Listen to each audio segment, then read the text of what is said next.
Bila penjajah menakluk, Kejaman engkau, rakyat menjadi sengsara. 나기처럼 그러다 우리들 알지도 못하고 울지만 사랑은 아름다운 꿈결처럼 agar aku bisa berdiri. I'm stuck on the thought of you. You're making me feel brand new. You're more than a sunshine in my eyes.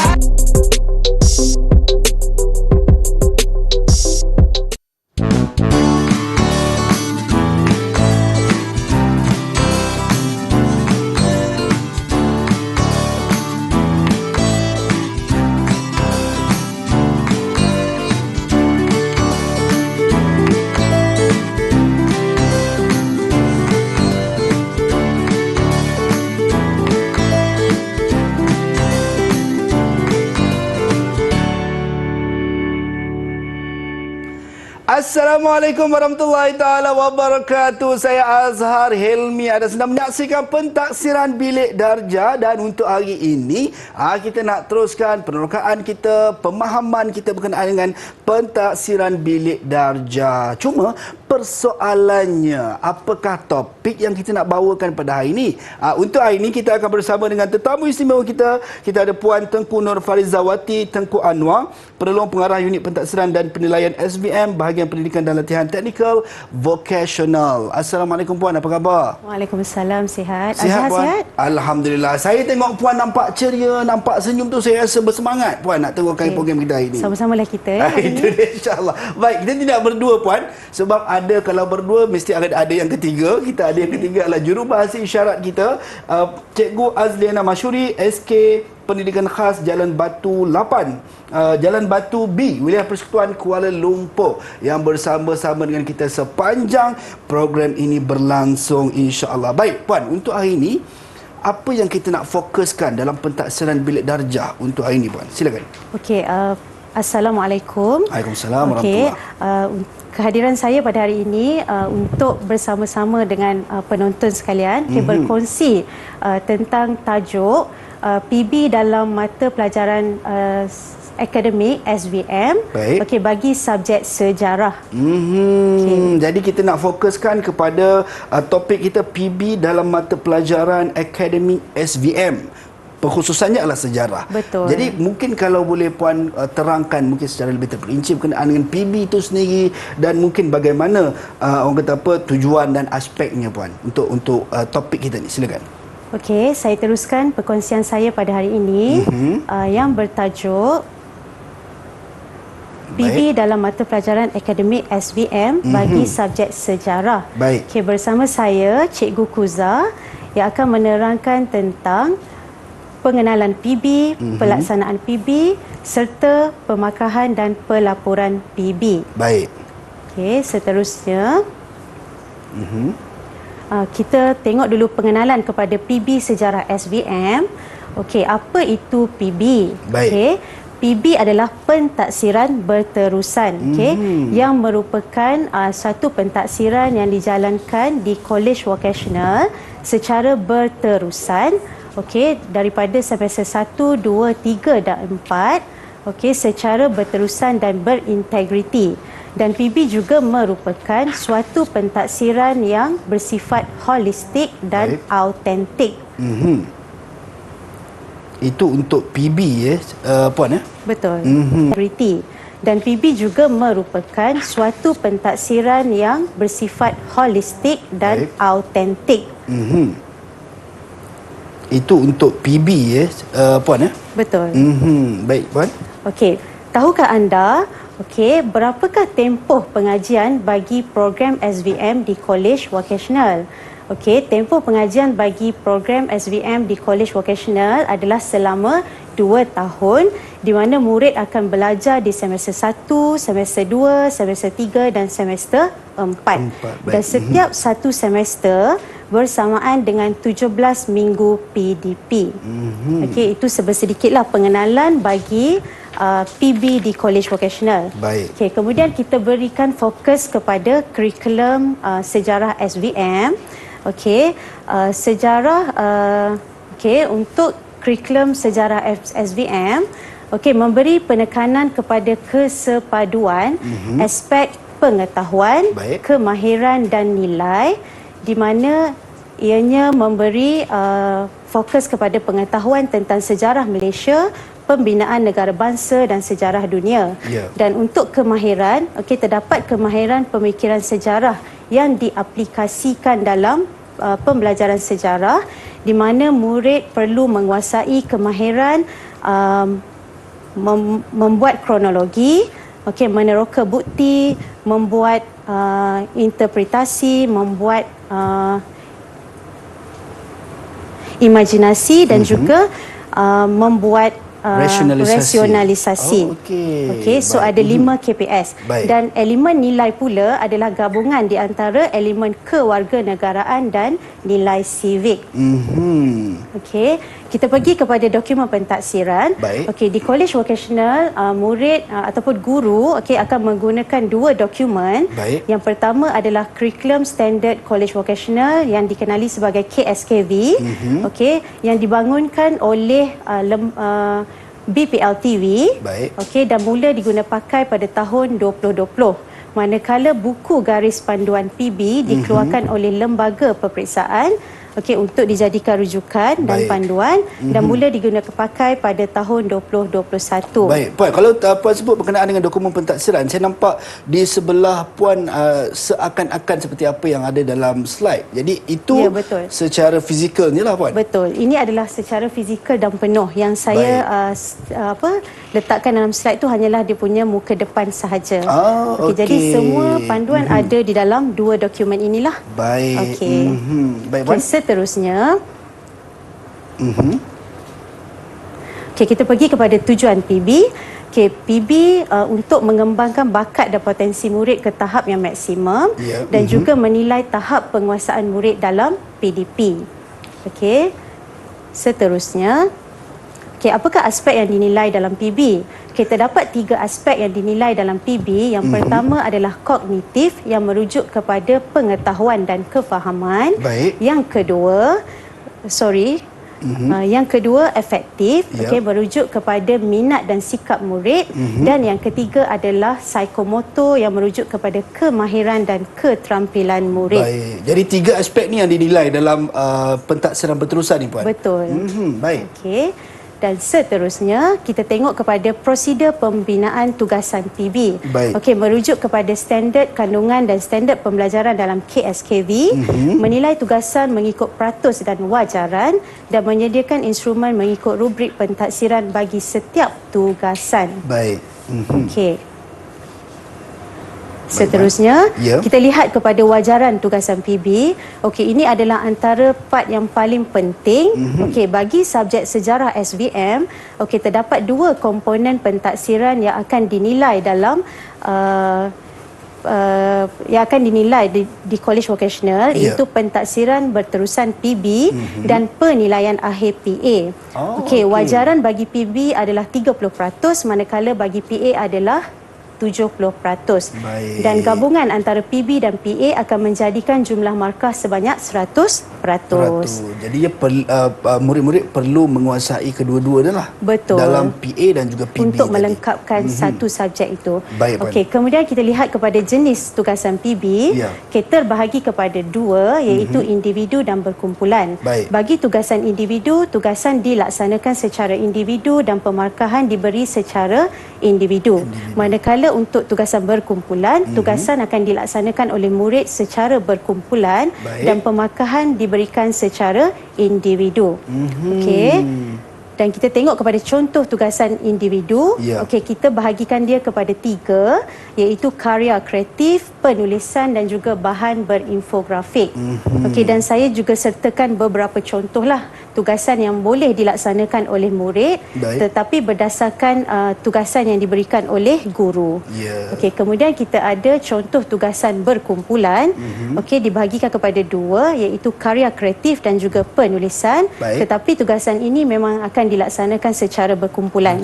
Tapi markahnya masih secara individu. Betul. Ini macam di awal tadi ada video yang kita lihat. Jadi Betul. Itu adalah antara gabungan hasil tugasan PB murid Baik. yang saya gabungkan untuk tunjuk contoh-contoh lah Baik, tugasan yang telah mereka laksanakan. Okey, ada Kompilasi. yang individu dan Baik. ada yang kumpulan. Ya. Okey. Baik. Okey, seterusnya yang terakhir kita tengok kepada evidence PB. Apa maksud Baik. evidence? Okey, evidence ni sebenarnya dia adalah respons atau bukti tahap penguasaan murid dalam PDP. Dan evidence ni dia ada 3. Ya. Okey, evidence lisan. Okey, dia merujuk kepada keupayaan sebenar murid menyampaikan maklumat atau idea secara lisan. Baik. Yang kedua, evidence bertulis. Okey, menyampaikan maklumat atau idea secara bertulis. Dan yang terakhir sekali adalah evidence produk, di mana melihat keupayaan sebenar murid menyampaikan ataupun menghasilkan produk. Okey, contohnya seperti video tadi, okey, poster, risalah dan lain-lain lagi lah. Baik, itu dia. Jadi kita dapat tahu serba ringkas untuk awal kita berkenaan dengan pentadsiran berterusan dari sudut aspek bagaimana pelaksanaannya puan. Betul. Tapi kita nak berhenti rehat seketika puan. Boleh? Okey, boleh. Kita akan berhenti rehat seketika, kembali selepas ini dalam pentadsiran Bilik Darjah di TV KPM.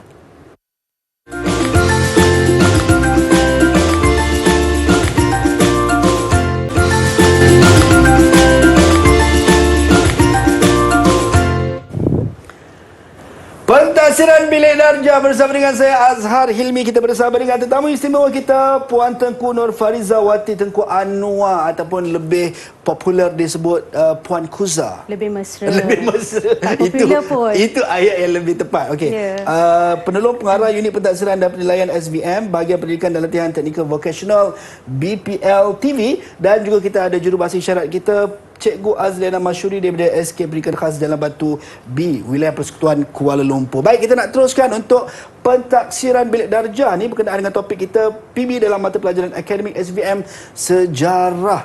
Pelaksanaannya macam mana puan? Okey, jom kita tengok. Jom. Okey, saya teruskan. Untuk yang kedua, kita lihat kepada pelaksanaan PB sejarah SVM. Baik. Okey, bagaimana pelaksanaan ini dilakukanlah. Okey, ianya dilaksanakan sepenuhnya oleh tenaga pengajar dan Kolej Vocational merujuk kepada KSKV, okey, dan juga buku panduan PB. Okey, dan prosesnya agak panjang. Okey, dimulakan dengan perancangan, Baik. pembinaan instrumen, Ya. pentadbiran, pentadsiran, Pentadsiran. penskoran dan Penskoran. pelaporan. Okey, dan ada 2 perkara penting lah yang saya nak highlightkan di sini. Okey, murid wajib melaksanakan 1 tugasan PB di setiap semester dan guru bebas memilih tugasan yang perlu diberikan kepada murid, okey, Baik. bagi setiap semester. Jadi Ya. perancangannya adalah di pihak guru. Baik. Okey, dan untuk lebih saya nak bagi lebih mungkin penonton lebih faham. Ya, puan. Okey, so kita tengok kepada jadual yang saya sertakan di sini. Okey, cadangan PB bagi 4 semester. Baik. Okey, jadi sebagai contoh ya, katakanlah di semester 1, okey, murid diberikan tugasan secara individu untuk melukis poster. Baik. Kemudian di semester 2 pula, murid diberikan tugasan berkumpulan untuk lagu berirama. Baik. Semester 3 secara berkumpulan kajian lapangan, dan semester 4 okey, tugasan individu untuk menghasilkan 1 risalah bermaklumat. Jadi 4 tugasan tu adalah tugasan yang berbeza. Baik. Bagi 4 semester. Tetapi wajarannya adalah sama, iaitu 30% bagi setiap semester. Jadi Okey, untuk jelaskan. keempat semester tu 30%, 30%, Betul. 30%. Okey. Okey. Baik. Kemudian saya akan pergi kepada 1 contoh tugasan PB. Baik. Okey, lebih terperinci lah. Saya akan jelaskan secara lebih terperinci, iaitu bicara berirama. Okey, jadi mari kita sama-sama saksikan 1 tayangan video berkaitan dengan tugasan yang saya nak kongsikan, dan tugasan ini sebenarnya dihasilkan oleh murid SVM dari KV Perdagangan Johor Bahru. Jom Baik. kita saksikan. Jom. Melayan Woman kembali lagi. Tuan-tuan dan puan-puan. Hari ini kami berbicara tentang Malayan Union. Cikgu, bosanlah. Apa kata cikgu buka lagu? Anak kecil main api, terbakar hatinya yang sepi. Air mata darah bercampur keringan, bumi dipijak milik orang. Baik. Itulah antara tugasan dan hasil kreativiti murid SVM kita. Oh, okey. Mereka memang sangat berbakat sebenarnya. Ya. Dan inilah tujuan pelaksanaan PB, kita nak cungkil potensi dan bakat mereka. Ya. Okey. Pembelajaran tapi dalam bentuk yang seronok. lebih menyeronokkan. Baik. Okey. So saya pergi kepada penerangan yang lebih jelas. Baik. Okey. Cakupan konteks, okey, tajuk bagi tugasan tersebut adalah perjuangan rakyat ke arah kemerdekaan tanah air. Okey, di mana standard pembelajarannya adalah 3.1.2, menjelaskan gagasan Malayan Union. 3.1.3 menghuraikan reaksi penduduk tempatan terhadap Malayan Union. Okey, jadi bentuk persembahan tadi tu adalah dalam bentuk rakaman video. Ya. Tetapi mungkin juga murid akan membuat persembahan secara langsung. Baik. So ada dua pilihan lah. Okey, kemudian bagaimana strategi pelaksanaan tugasan PB ni? Okey, jadi sebenarnya tugasan PB ni mengambil satu tempoh masa yang agak panjang untuk persediaan daripada awal sampailah ke hari persembahan. Jadi kalau kita lihat kepada timeline ni, okey, minggu pertama akan ada aktiviti pembentukan kumpulan, pemilihan tajuk dan juga penerangan tugasan oleh guru. Kemudian masuk minggu kedua, okey, murid akan mula menghasilkan skrip, kemudian mengagihkan watak dalam kumpulan. Okey, minggu 3 hingga 4, okey, guru akan membuat penilaian skrip, sama ada skrip tersebut sudah cukup baik ataupun perlukan penambahbaikan. Kemudian minggu ke-5 hingga 7, okey, murid akan mula membuat latihan atau persediaan untuk persembahan mereka. Dan minggu ke-8 hingga ke-10, okey, persembahan dalam kumpulan dan boleh pilih sama ada nak buat secara rakaman video ataupun secara langsung. Okey, itu yang berlaku tadilah. Okey, baik. Kemudian kita ada aspek yang akan dinilai. Sebenarnya ada 3 lah daripada tadi saya dah sebut. Mesti ada pengetahuan, kemahiran dan nilai. Betul. Okey, jadi gabungan ketiga-tiga ni memang tak boleh dipisahkan lah. Jadi bagi tugasan tadi tu, terdapat senarai yang saya dah senaraikan dalam slide ni. Antara benda yang akan dinilai oleh guru adalah pengetahuan, nilai dan juga beberapa kemahiran. Nak melihat sejauh mana penguasaan murid dalam topik dan PDP tersebut. Kemudian tugasan tadi tu adalah secara berkumpulan, tetapi markahnya masih lagi secara individu. Okey, baik, itu kita dah tahu berkenaan dengan dari sudut pelaksanaannya bagi setiap semester bagaimana dan apakah cara ataupun langkah yang boleh mereka lakukan. Tapi kita nak berhenti seketika, cikgu. Kita akan kembali selepas ini dalam pentaksiran Bilik Darjah Didik TV KPM.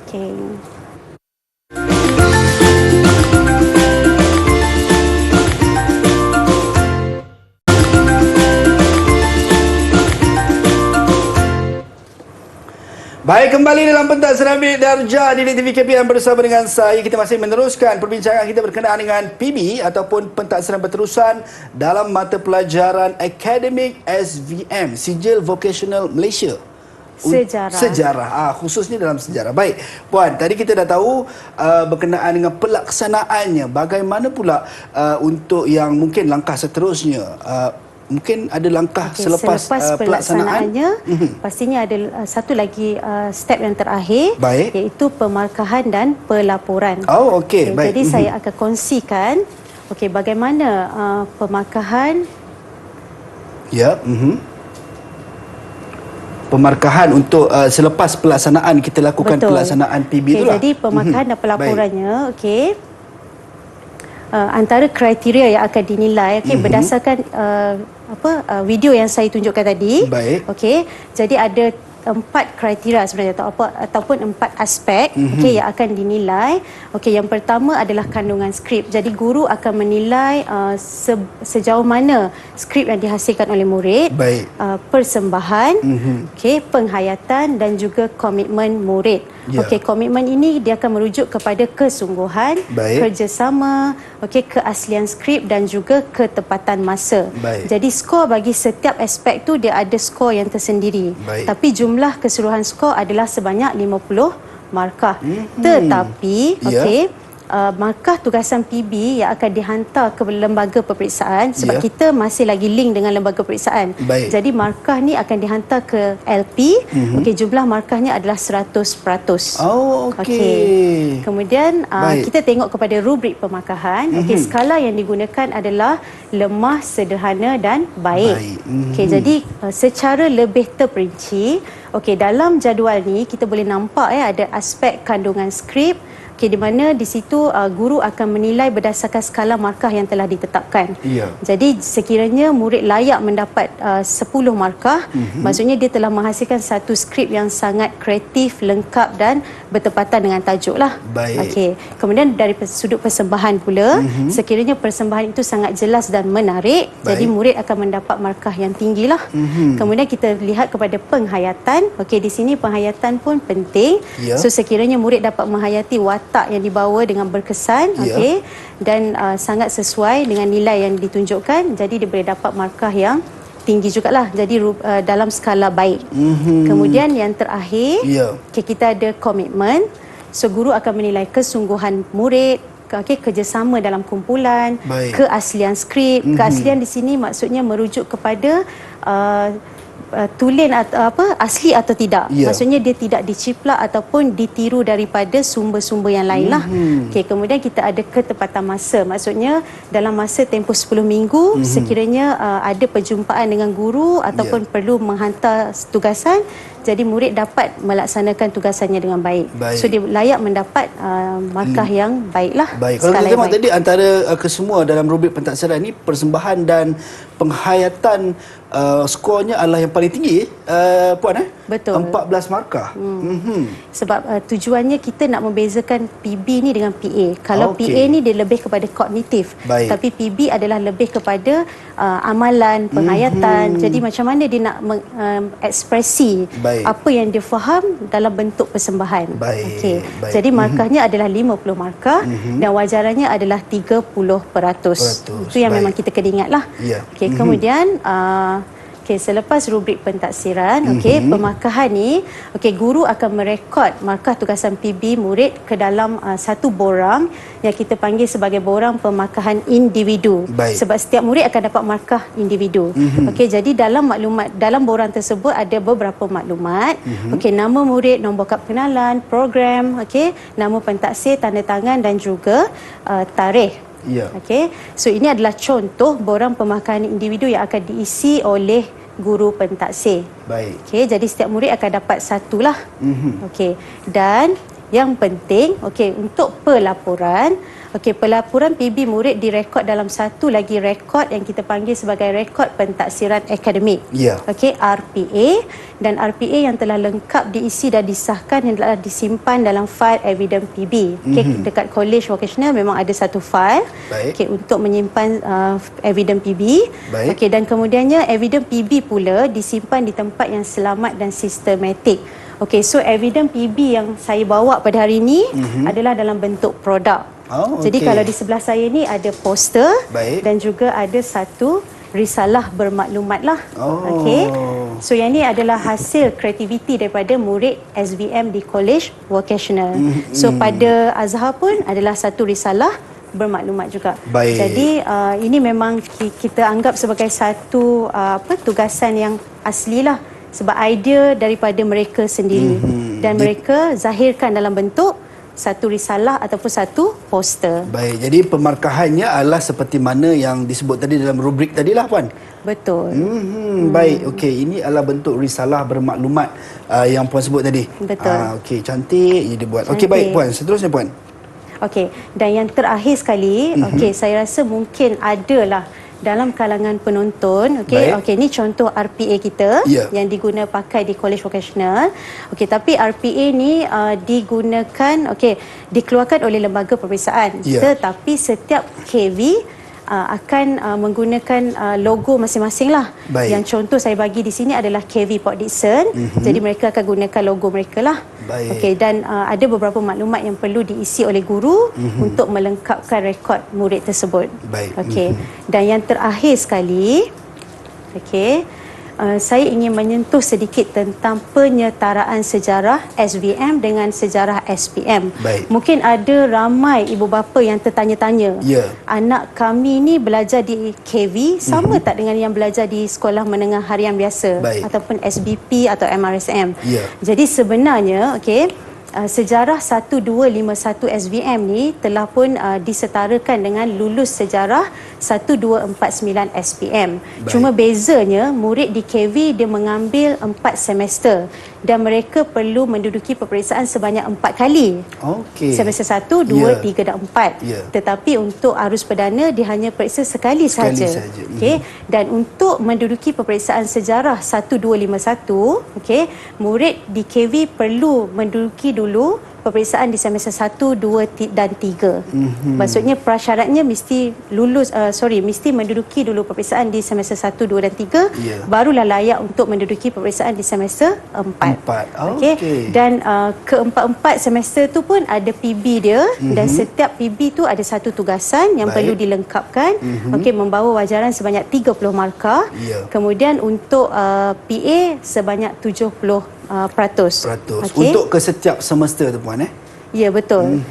Jadi pelaporan akhir dikeluarkan oleh lembaga peperiksaan lah. Baik, itu dia. Kita dah tahu berkenaan bagaimana bagaimana kita kata pentaksiran berterusan itu berfungsi dari sudut pelaksanaannya, pelaporan dan pemangkahannya. Dan puan, sedar tak sedar kita dah hampir sampai ke penghujung rancangan kita untuk pentaksiran bilik darjah ni puan. Mungkin sebagai rumusan ringkas terhadap apa yang sedang kita bincangkan, dan mungkin puan sampaikan berkenaan dengan PB dalam mata pelajaran akademik SVM sejarah ni puan. Okey, harapan saya lah dengan sedikit perkongsian saya pada hari ini. Okey, murid di KV khususnya dan ibu bapa di luar sana okey, lebih jelas tentang pelaksanaan PB di College Vocational. Baik. Dan saya berharap sangat murid di KV dapat melaksanakan tugasan PB sebaik mungkin, kerana wajaran yang perlu mereka dapat adalah sebanyak 30%, sebelum dilengkapkan dengan wajaran bagi PA sebanyak 70%. Dan semoga mereka akan terus cemerlanglah belajar di College Vocational. Amin, amin. Kita nak ucap jutaan terima kasih kepada Puan Tengku Nur Farizawati Tengku Anwar, penolong pengarah unit pentaksiran dan penilaian SVM, bahagian pendidikan dan latihan teknikal vocational BPLTV, dan juga jurubahasa isyarat kita Cikgu Azrina Masyuri SK Pendidikan Khas Jalan Batu B Wilayah Persekutuan Kuala Lumpur. Ingat, sejarah bukan untuk dikenang tetapi sejarah untuk dihadam dan diimplementasi dalam kehidupan. Sampai berjumpa lagi. Assalamualaikum dan salam sejahtera. Bye bye.